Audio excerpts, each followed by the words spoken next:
पुन्हा पेपर वाटायचं आहे. दुसरा व्लॉग आहे पेपर डिस्ट्रीब्युशनसाठीचा.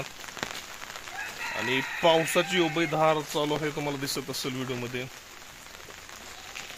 मला वाटतं असे कमीच प्रोफेशन आहे ज्याच्यामध्ये तुम्हाला पाऊस, पाणी, वारा, ऊन या सर्वांची फिकर न करता करत त्यापैकी एक हा बिझनेस आहे पेपर वाटपचा.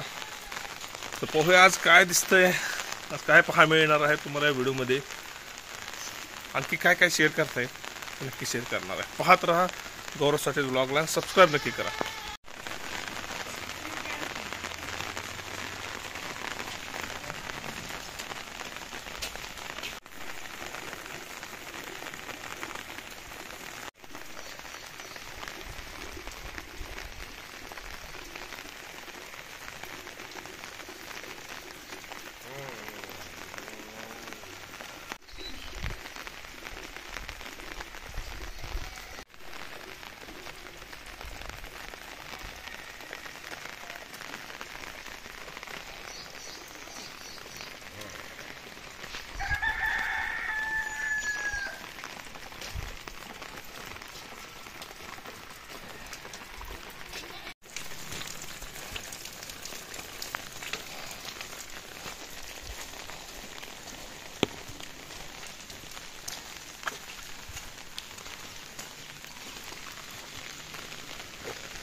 तर म्हणजे व्यवहारना बिरोल दाखवायची माझी खूप इच्छा आहे, पण पावसाळी वातावरण असं आता पेपर आणि छत्री घेऊन बिरोल शूट करणं हे तसं ते इतकं सोपं नाही.